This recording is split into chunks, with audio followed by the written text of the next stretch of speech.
langsung ngobrol aja sekarang sama reporter kita dari Detik Jateng, ada Mas Rinto Heksantoro. Selamat pagi Mas Rinto. Halo, selamat pagi. Selamat pagi Kak Indi, Kak Aryo, selamat pagi Detikers. Hai Mas Rinto, ini sebuah kisah yang menginspirasi kita semuanya. Kita jadi penasaran, pengen kenal lebih dekat sama, kita manggilnya apa ya? Bu Surtina? Ya, Mbak Sutirna? Ibu boleh, Simbah boleh, Oh. di Jawa Simbah. Simbah ya? Mbak, bener. Nah, boleh ceritain sedikit gak sih sebenarnya latar belakangnya seperti apa dari Simbah ini, dan kemudian gimana sih ceritanya sampai kemudian beliau ini menjadi pijat bayi ini? Jadi Mbah Surtinah ini dulu ketika kecil itu kan beliau itu tinggal bersama neneknya. Nah kebetulan neneknya itu kan dulunya juga berprofesi sebagai tukang pijat bayi, kalau dulu namanya dukun bayi gitu. Oh. Jadi belajar otodidak lama-lama bisa. Terus ketika neneknya sudah meninggal, ini Mbah Surtinah ini melanjutkan profesi mewarisi ilmunya gitu kan, melanjutkan profesi sebagai tukang pijit bayi. Awalnya mungkin hanya sekedar tetangga kanan kiri ada bayi, terus Mbah Surtinah datang ke rumahnya ketika rewel, ketika ada yang sakit, ketika riang, batuk, pilek, demam gitu. Berkat sentuhan tangannya Mbah Surtinah ini dipijit gitu, bayinya bisa sembuh. Nah, Wow. lama-lama terus informasi itu nyebar ke tetangga desa, ke tetangga kecamatan, sampai sekarang Mbah Surtinah ini sudah punya banyak pelanggan. Jadi Mbah Surtinah ini menerima pelanggan yang baik datang maupun langsung ke rumah, ataupun Mbah Surtinah nanti dipanggil ke siapa yang mau pakai jasa pijit beliau ini. Masya Allah, dari mulut ke mulut aja sepertinya ya. Ini untuk membangun kepercayaan dari para customernya gitu, yang menggunakan jasanya Mbah Surtinah ini. Nah kalau gitu berarti sudah lama sekali ya profesi sebagai pemijat bayi ini dilakukan Mbah Surtinah. Apakah sejak usia masih belia gitu sampai sekarang kan udah disebut Mbah ya, artinya juga sudah senior sekali nih usianya.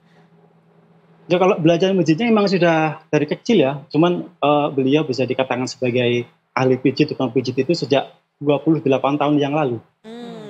Oke. Boleh tahu nggak sih kalau Simbah ini usianya berapa tahun? Sampai sekarang? Sekarang 67 tahun. 67 Hampir 70. tahun. Hampir 70. Nah berarti beliau ini kan disampaikan bahwa dari kabar yang beredar, Simbah ini akan berangkat naik haji nih ya, dari hasil menabung dari memijat bayi.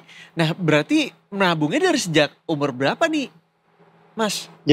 Ya, nabungnya dari sejak 28 tahun yang lalu. Jadi ketika sudah istilahnya sudah mahir lah beliau mijit baik di rumah maupun luar desa, keluar kecamatan gitu kan. Dari situ beliau ini sebenarnya ikhlas untuk menolong, memijit, membantu tanpa meminta sebagai ganti jasa atau memasang tarif sedikit pun enggak. Tapi dari situ kan para pelanggan ini kan mereka tetap sebagai ucapan terima kasih ada yang ngasih 10.000, ada yang ngasih 15.000, yang paling besar paling ya sekitar 20.000. Nah, dari uang itu dikumpulkan, Mbah Surtinah ini punya target, pokoknya 1 minggu itu harus menyisihkan uang sebanyak 25.000. Dimasukin ke dalam toples, disimpan, diniati, pokoknya ini khusus tabungan untuk haji. Nah, ketika nanti dalam toples sudah ngumpul sebanyak 1 juta, nanti uangnya itu dipindah ke bank. Gitu. Jadi per 1 juta dipindah ke bank, sampai akhirnya beliau ini berhasil mendaftar haji pada tahun 2012 dan akan diberangkatkan insya Allah tanggal 28 Mei tahun ini. Masya Allah. Nah ini jadi pertanyaan juga nih Mas Rinto gitu ya. Kan mendaftar hajinya itu di tahun 2012. Nah boleh tahu nggak sih di tahun 2012 itu tuh sebetulnya tanda kutip masih ada angsuran yang harus dibayarkan oleh Mbah Surtinah, atau di tahun 2012 itu tuh sudah dibayar lunas gitu dari hasil dia menabung di tahun-tahun sebelumnya, sehingga dari 2012 sampai 2025 ini tuh hanya tinggal menunggu pemanggilan keberangkatan saja. Belum lunas. Jadi 2012 itu baru pendaftaran sekitar 25 juta. Nah nanti sisanya dari tahun 2012 sampai tahun ini pelunasan itu totalnya lebih dari 50 juta. Oh Masya Allah. Oke, tapi berarti semua yang dibayarkan untuk berangkat naik haji ini semua dari uang tabungannya Simbah, atau mungkin ada bantuan dari pihak lain? Murni dari tabungannya Simbah. Dan memang beliau ini punya cita-cita, memang punya keinginan yang sangat kuat, makanya dari dulu menyisihkan katakanlah seperak 2 perak gitu ditabung, memang benar-benar murni, nggak ada bantuan dari tetangga, saudara atau siapapun, murni bener-bener tabungan dari hasil mijit ini. Iya, iya. Ini pasti inspiratif sekali juga ya Mas kisahnya untuk masyarakat Purworejo sendiri, apalagi yang tahu gitu ya Mbah Surtinah ini gitu profesinya sebagai pemijat bayi, dan mungkin mereka sebagian besar adalah customernya juga yang tinggal di lingkup daerah tempat tinggalnya. Ini seperti apa sih mendengar kisah suksesnya Mbah Surtinah yang berhasil menabung puluhan tahun sampai akhirnya tahun ini nih akan segera berangkat haji dengan profesi beliau sebagai pemijat bayi dan dengan ketekunan menabung beliau. Ya tentunya para tetangga, terus para pelanggan, bahkan netizen itu juga ikut bangga, ikut haru gitu loh. Sosok Simbah yang istilahnya hanya sekedar nabung seperak, 2 perak sampai akhirnya puluhan tahun terkumpul bisa untuk berangkat haji, dan ini kan benar-benar memberikan inspirasi yang sangat baik buat kita semua. Bahkan untuk kita yang sudah punya gaji tetap, jadi pegawai negeri, belum tentu bisa nabung menyisihkan untuk berangkat haji. Tapi Mbah Surtinah ini mampu gitu, beliau mampu dan benar-benar membuat warga Purworejo bangga gitu. Betul-betul, padahal kan tidak ada ini ya penghasilan tetap gitu yang bisa menjamin bahwa dia bisa terus menyicil tuh, terutama dari setelah daftar tahun 2012 sampai 2025, padahal mungkin aja ada kemungkinan dia tidak bisa melunasi gitu ya, tapi ternyata beliau membuktikan bahwa dengan ketekunan dan kedisiplinan menabungnya bisa berangkat di tahun 2025 ini. Mas, aku kepo tadi, jadi 1 minggu Simbah ini menabung 25.000 minimal. Sebulan cepet berarti ya? Iya kan? Sebulan 100.000. Sebulan 100.000 dan setiap 1 juta baru di-store-in ke bank. Berarti setiap 10 bulan baru nyetor ke bank, ya nggak sih? Ini ya. Nah, kalau dihitung berarti berapa? Berarti kan ibaratnya gimana sih? Nggak, katakanlah 1.200.000 ya Yo per bulan. 1.200.000 per bulan. Sekarang Mas Rito bentar ya, kita hitung-hitungan dulu karena kita saking salutnya nih. Kita mau belajar dari Simbah nih. 50 juta dibagi 1.200.000. Dapatnya berarti 41 tahun. Tuh kan? Atau mungkin ada nggak sih ketika Mbah Surtinah lagi dapat penghasilan banyak gitu ya, ya beliau memperbanyak juga gitu tabungannya. Ada, karena minimal gitu. 25.000 per minggu. Ya, matok minimal 25.000. Jadi karena penghasilannya minimal 25.000, karena penghasilannya nggak tetap, pokoknya mau nggak mau harus minimal 25.000 ini masuk ke dalam toples. Oh, gitu. Kita mungkin konaannya ini Yo, siapa tahu ternyata beliau berhasil 200.000 per minggu, berarti katakanlah dibagi 20 tahun sih nyampe memang. Nah Mas, aku penasaran deh, dalam 1 hari Simbah ini bisa mijet berapa bayi ya biasanya? Ya kalau per hari itu pasti ada, minimal 1 atau 2 itu pasti ada. Tuh kan, sedangkan tadi Mas Rento aja bilang bahwa paling mahal dibayarnya 20.000, tapi bisa kayak 10.000, 15.000 gitu loh. Iya. Ini luar biasa ya, padahal kan maksudnya beliau hanya mengandalkan pekerjaan yang menggunakan pengguna jasanya tuh dari mulut ke mulut ya. Nggak kayak zaman sekarang yang udah orderannya lewat aplikasi. Itu dia. Itu aja bisa nabung sebanyak ini loh. Mas, dirimu punya akses atau kesempatan buat ngobrol sama Simbah langsung gak sih Mas? Kita penasaran nih Mas. Oh, iya bisa ini. Detikers back ini di samping saya sudah ada Mbak Surtinah. Mungkin kita bisa ngobrol-ngobrol sebentar lah secara singkat gitu. Mbak sini Mbak, sebentar Mbak. Ya ini Detikers, Mbak kelihatan nggak? Geser sini Mbak. Lagi. Ya ini Mbak Surtinah. Mbak kita ngobrol-ngobrol sebentar Mbak ya. Mbak Surtinah ini kan nabung sudah sampai puluhan tahun ya Mbak ya. Ini motivasi sama alasan apa sih Mbak untuk untuk sampai nabung lama seperti itu? Punya keinginan ya naik haji, nabung. Mas maaf, mic-nya boleh dideketin dikit ke mulutnya Mbak Surtinah, mohon izin. Oh gitu, berarti ini Mbaknya ini memang punya keinginan gitu, punya keinginan kuat untuk berhaji, makanya nabung sedikit-sedikit gitu. Terus gini Mbak, selama menabung ini Mbak ada godaan nggak untuk duitnya nanti setelah ngumpul buat beli yang lain, itu ada nggak Mbak?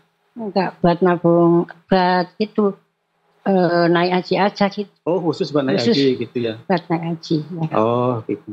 Mbak ini kan sebentar lagi tanggal 28 Mei ini kan Mbak Sur ini kan mau berangkat haji insya Allah. Perasaannya seperti apa ini Mbak? Perasaannya senang, keinginan sudah tercapai gitu ya. Keinginan ya, sudah bersyukur tercapai, gitu ya. Bersyukur alhamdulillah. Ya. Terus nanti Mbak setelah rangkaian haji, setelah berangkat terus di sana seluruh rangkaiannya selesai terus pulang ke sini lagi, setelah pulang mau ngapain ini Mbak di kampung ini Mbak? Yo mau nolong anak-anak tuh. kan. Mau mijit lagi. Mijit lagi. Kalau Terus? ada hasil buat umroh, kalau ada sisanya ya buat di sawah. Kalau nggak ada ya nggak apa-apa. Oh ya berarti mijit lagi, terus nanti ditambung lagi. Ya. Kalau udah ngumpul mau berangkat umroh. Oh sama buat beli sawah. Ya. Oh iya. Nggih pun mboten Mbah. Ya gitu jadi ngobrol-ngobrol singkat saya dengan Mbah Surtina. Jadi memang Mbah Surtina ini memang dari dulu punya keinginan yang kuat untuk berangkat haji. Makanya beliau nabung sedikit demi sedikit hingga akhirnya tanggal 28 Mei nanti beliau insya Allah berangkat ke Tanah Suci Mekah menunaikan ibadah haji bersama ratusan calon jemaah haji lainnya dari Purworejo. Terus tadi beliau juga mengatakan bahwa duit yang ditambung ini memang khusus dimasukkan ke toples dan tidak ada tidak ada keinginan untuk yang lain, katakanlah untuk beli motor kayak beli apa, nggak ada. Pokoknya memang khusus untuk untuk haji, bukan untuk yang lainnya lagi. Terus semangatnya luar biasa. Semangatnya Mbah Surtina ini memang luar biasa. Setiap pagi, setiap hari beliau ini keliling kampung paling tidak itu 2 jam jalan kaki keliling kampung untuk menjaga menjaga stamina biar besok ketika menjalankan ibadah haji bisa kuat, bisa sehat gitu. Masya Allah, gila persiapannya bukan cuma dari finansialnya aja, tapi beliau sadar ya bahwa beribadah haji itu membutuhkan fisik yang kuat ya. Wow. Gila sih, kayaknya memang salah satu yang sudah digariskan takdir untuk dipanggil Tuhan ini ya, untuk bisa menunaikan ibadah haji ini kayaknya Mbah ini tuh gokil banget. Tapi ini terlepas dari itu semuanya gitu ya, secara in general, ini tuh membuat kita semuanya jadi membukakan mata kita bahwa emang yang namanya sedikit demi sedikit lama-lama jadi bukit itu bener adanya gitu. Mbak ini dengan sangat luar biasanya menabung dari angka yang sekecil mungkin, ibaratnya harga kopi di Jakarta aja jauh lebih mahal loh dari tabungannya beliau gitu. Tapi kemudian bisa diberangkatin di bulan Mei ini, dan berarti sendirian ya Mbak Surtina ya? Iya, nggak bareng sama anggota keluarga ya? Rencananya ini kalau bisa didampingi sama anaknya, kalau bisa. Oh, aduh, Masya Allah banget Mas. Ini mudah-mudahan sih menjadi inspirasi juga buat kita semuanya ya Mas ya. Warga-warga dimanapun kita berada gitu, supaya kita bisa yakin kalau misalnya kita percaya sama apa yang kita lakuin, selama niatnya itu baik, insya Allah ada jalannya dan memang dibukakan gitu sama Yang Maha Kuasa. Amin ya robbal alamin. Ini juga mungkin ya jadi peringatannya buat terutama teman-teman atau detikers yang apalagi kerjanya di kota besar yang peluangnya jauh lebih besar ya, dan mungkin juga pendapatannya lebih besar gitu dibandingkan dengan Mbah Surtina yang hanya menjajakan jasanya kepada orang-orang di sekitarnya saja. Terima kasih banyak kalau gitu Mas Rinto untuk ngobrol-ngobrolnya pagi hari ini. Terima kasih juga, salam buat Mbak Surtina gitu ya. Sangat menginspirasi sekali kisahnya, bukan cuma buat orang Purworejo aja, tapi buat semua detikers yang pagi hari ini sedang menyaksikan. Mas Rinto mau minta senyumnya sekali aja boleh nggak? Baiklah. Semoga nanti Mas Rinto juga naik haji ya. Iya. Amin. Didoain ya. Amin. Mas Rinto terima kasih banyak untuk laporannya. Salam buat Mbah ya. Oke, makasih sama-sama. Sampai jumpa.